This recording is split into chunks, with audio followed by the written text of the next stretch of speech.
Olá pessoal, tudo bem? Nesse vídeo nós falaremos sobre o diabetes mellitus. Primeiro a gente vai falar da definição e do diagnóstico de diabetes. Então, basicamente, o diabetes é um distúrbio que é causado pela deficiência na ação da insulina. E essa deficiência na ação da insulina levará a um estado de hiperglicemia. Essa deficiência na ação da insulina ela pode ser causada por uma diminuição na secreção, na produção da insulina, que é o que acontece no diabetes tipo 1.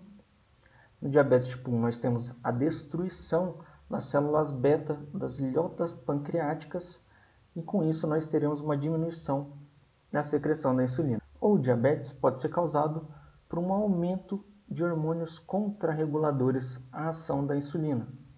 E aqui nós temos como exemplo o diabetes gestacional. O diabetes gestacional que é causado por um aumento de vários hormônios contrarreguladores à insulina, como cortisol, progesterona, entre outros hormônios, como a gente vai discutir. Ou o diabetes pode ser causado por um aumento na resistência à insulina. Então, com uma diminuição da ação da insulina pela diminuição da resposta dos tecidos à insulina, que é o que acontece no diabetes tipo 2. O diagnóstico do diabetes pode ser feito de 4 maneiras. Ele pode ser feito por uma glicemia em jejum, quando essa glicemia é maior ou igual a 126 mg por decilitro.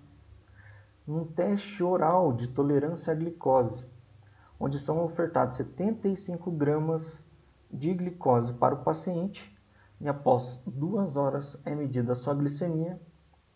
E se essa glicemia tiver maior ou igual a 200 mg por decilitro, nós temos o diagnóstico de diabetes. Também pode ser dado pela hemoglobina glicada, quando a hemoglobina glicada é maior do que 6,5%. Ou ainda em uma situação que nós temos uma glicemia ao acaso, ou seja, uma glicemia que não necessariamente é uma glicemia em jejum, maior ou igual a 200, associada a sintomas de diabetes, como a poliúria, que é causada por uma diurese osmótica, quando a gente tem altas concentrações de glicose no sangue, e isso promove um aumento do volume urinário, ou mesmo quando o paciente tem uma polidipsia, quando ele tem um aumento da sede causada por esse aumento da diurese, que é causada pela diurese osmótica. Então, falando um pouco das características do diabetes tipo 1, como a gente falou, basicamente o diabetes tipo 1 é causado por uma destruição autoimune das células beta pancreáticas que produzem insulina.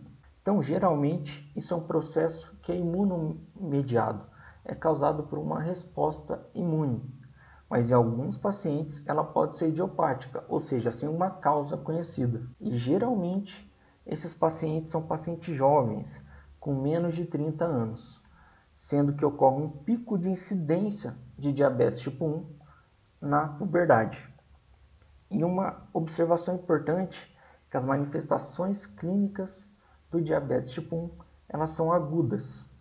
O paciente ele vai ter uma perda progressiva das suas células beta do pâncreas, com uma diminuição progressiva da produção de insulina, mas a partir do momento que ele perde uma massa tal de células beta no pâncreas, ele vai ter de forma aguda a apresentação de sintomas, como a polidipsia, a poliúria e também a perda de peso. E o tratamento do diabetes tipo 1 é feito pela insulina. Já o diabetes tipo 2, e o diabetes tipo 2 é o diabetes mais prevalente, sendo 10 vezes mais prevalente que o diabetes tipo 1, ele é caracterizado, como a gente falou, por uma resistência à ação da insulina. Mas essa resistência à ação da insulina também vai ser acompanhada progressivamente por uma diminuição da secreção da insulina. Isso acontece porque quando a gente tem um aumento da resistência à ação da insulina, a gente vai ter uma hiperinsulinemia para compensar essa resistência à insulina, e isso vai levar a uma sobrecarga do pâncreas, diminuindo a produção pancreática de insulina. Diferentemente do diabetes tipo 1, ela é mais comum em adultos e com o processo de envelhecimento a sua prevalência aumenta. Esses pacientes podem ser diagnosticados tardiamente, porque no momento que eles desenvolvem o diabetes tipo 2, eles podem e geralmente estão assintomáticos, não apresentam sintomas. E isso pode levar a um diagnóstico tardio. E o tratamento é feito pela dieta, pode ser feito pela dieta isoladamente ou pela associação da dieta com medicamentos, como a gente vai discutir mais para frente. A insulina pode ser utilizada no tratamento do diabetes tipo 2, mas geralmente não é necessária. Ela é necessária em casos que o paciente não tem uma resposta boa à dieta mais os medicamentos. Existem ainda outros tipos específicos de diabetes, que são responsáveis por menos de 5% dos casos, que podem ser processos que destroem o tecido pancreático, levando a uma deficiência na produção de insulina. Como exemplo, nós temos a pancreatite, processos que aumentam os hormônios contrarreguladores. Como exemplo, nós temos a síndrome de Cushing, que é caracterizada por um aumento do cortisol, que pode ser tanto pelo cortisol exógeno, pelo uso de medicamentos, como o cortisol endógeno. E o cortisol levará a aumento da resistência à insulina. Ou pode ser por defeitos genéticos, tanto na função das células beta ou na ação da insulina. E um outro tipo de diabetes é o diabetes gestacional, que acontece em 4% das gestantes e geralmente ocorre na segunda metade da gestação, que vai acontecer por aquilo que a gente já falou, por um aumento dos hormônios contrarreguladores da insulina, por um aumento da produção de prolactina, progesterona, da somatomamotropina coriônica e por um aumento de cortisol. Geralmente, com o fim da gestação, o diabetes gestacional é resolvido e a paciente sai do quadro de diabetes, mas as pacientes que desenvolvem o diabetes gestacional durante a gestação têm o maior risco de desenvolver o diabetes tipo 2. E o diagnóstico é feito pelo teste oral de tolerância à glicose. Agora a gente vai falar especificamente do diabetes tipo 1 e do diabetes tipo 2. Então, como a gente falou, basicamente, diabetes tipo 1 vai acontecer por uma destruição das células pancreáticas produtoras de insulina, as células beta das ilhotas pancreáticas. Aqui nós vemos uma ilhota pancreática. As ilhotas pancreáticas que são formadas por esse conjunto arredondado de células que são inseridas no tecido exócrino pancreático. Então aqui a gente vê vários ácidos serosos que formam o pâncreas exócrino e aqui mais internamente nós vemos uma ilhota pancreática que terá vários tipos celulares. E além desses tipos celulares nós teremos vários capilares, como a gente vê aqui em branco nos asteriscos, vários capilares nessa ilhota pancreática. E essa destruição autoimune das células beta das ilhotas pancreáticas vai acontecer basicamente por um mecanismo de imunidade celular. Vários estudos consideram que a primeira célula que é encontrada nas ilhotas pancreáticas são os macrófagos. Depois da chegada dos macrófagos, nós teremos um infiltrado mononuclear, que será formado tanto por linfócitos TCD8 e TCD4, quanto linfócitos B.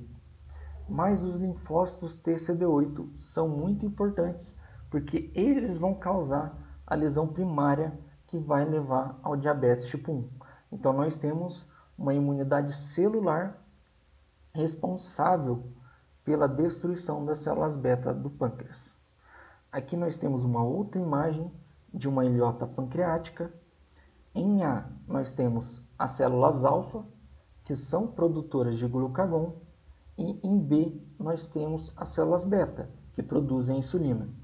Como a gente pode ver, as células beta estão em maior quantidade. Elas formam cerca de 70% das células das ilhotas pancreáticas, enquanto as células alfa irão formar cerca de 20% de todas as células de cada ilhota.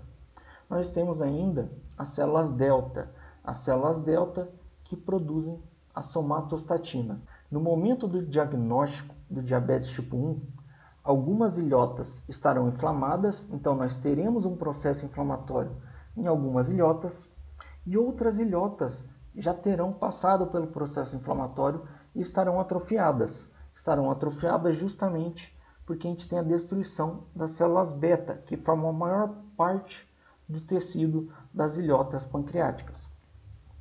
Então, no momento do diagnóstico, nós teremos algumas ilhotas ainda sob um processo inflamatório, mas muitas ilhotas atrofiadas, porque a gente perdeu as células beta.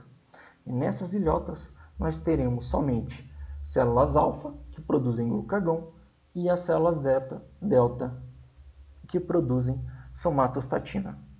Ao contrário do que a gente pensa intuitivamente, o diabetes tipo 2 ele tem uma susceptibilidade genética maior do que o diabetes tipo 1.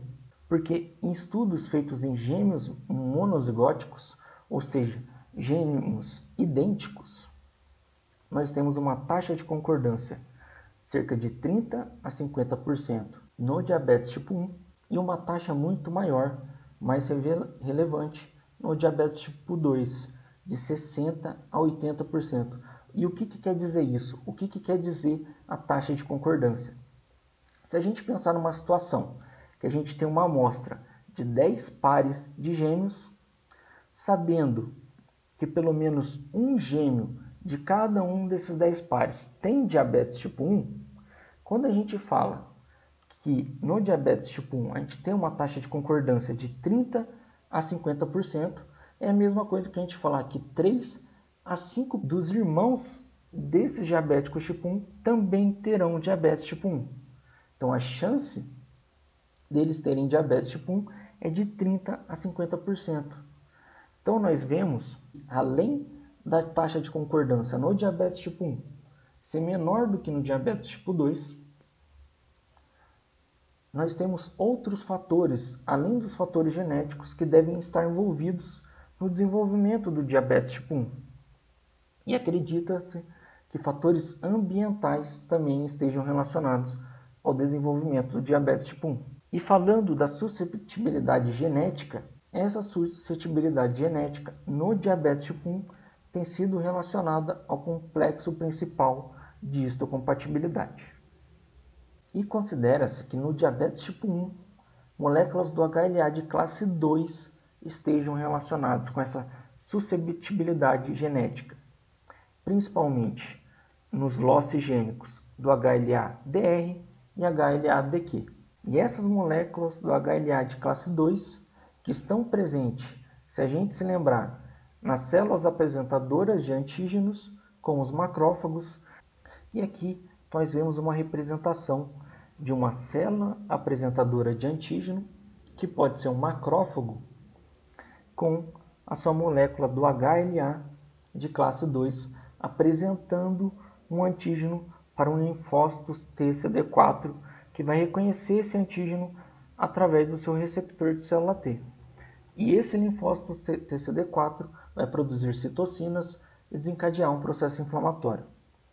Esse antígeno, que está ligado ao HLA de classe 2, pode ser tanto um antígeno processado, e quando a gente fala de um antígeno processado, a gente está falando de um antígeno externo, de algum agente infeccioso, e algumas evidências sugerem que vírus podem precipitar o desenvolvimento de diabetes tipo 1 por um mecanismo de mimetismo molecular. Esses vírus possuem moléculas antígenos muito similares a antígenos próprios, antígenos do pâncreas, que vão levar ao reconhecimento de células beta pelo nosso sistema imunológico e desencadear a resposta autoimune às células beta pancreáticas. Ou essas moléculas do HLA de classe 2 vão apresentar autoantígenos, antígenos das células pancreáticas, que vai levar à destruição autoimune das células beta do pâncreas. Como a gente falou, a resposta imune no diabetes tipo 1 está relacionada ao mecanismo de imunidade celular. Mas nós também podemos ter a produção de anticorpos. Não são todos os pacientes que vão produzir anticorpos, e os anticorpos são importantes porque eles estão relacionados ao desenvolvimento do diabetes tipo 1. Então, muitas pesquisas estão sendo feitas para analisar os anticorpos produzidos no diabetes tipo 1 para predizer quando esses pacientes podem desenvolver o diabetes tipo 1. E aqui a gente tem um gráfico muito interessante que mostra toda a evolução da doença, desde o aparecimento dos anticorpos até o desenvolvimento do diabetes tipo 1. Então aqui a gente tem o momento inicial, que o paciente ele tem anticorpos tanto para insulina ou células beta negativo, então ele não tem um processo inflamatório associado, e ele tem uma massa celular basal normal de células beta do pâncreas. Além disso, ele tem uma insulina, uma glicemia em jejum normal. Pode haver algum evento precipitante, como a gente falou, algum fator ambiental, como uma infecção viral, que pode levar ao reconhecimento dessas células beta e o início da resposta autoimune. Nesse momento, a gente pode ter o aparecimento de anticorpos, tanto contra a insulina quanto as células pancreáticas. E à medida que a gente tem esses anticorpos positivos, a gente vai tendo o processo inflamatório, a gente vai tendo uma perda da massa de células pancreáticas. Isso vai levando a uma perda progressiva da liberação de insulina, até que esse paciente chegue a um ponto que ele ainda não tem o diabetes, mas ele já apresenta uma intolerância à glicose, com um teste de tolerância oral à glicose anormal. Mas vai chegar a um ponto que ele vai perder uma massa tal de células betas pancreáticas que ele vai desenvolver o diabetes tipo 1. A glicemia dele em jejum vai se elevar, ele vai apresentar sintomas de diabetes de forma aguda, como a gente falou. E nesse momento inicial, ele ainda pode ter o peptídeo C presente, ou seja, ele ainda tem uma produção de insulina, porque o peptídeo C está relacionado com a produção de insulina, mas ele pode chegar a um momento que ele não tenha mais células beta, ele não tem mais uma massa de células beta pancreáticas e ele vai ter ausência do peptídeo C.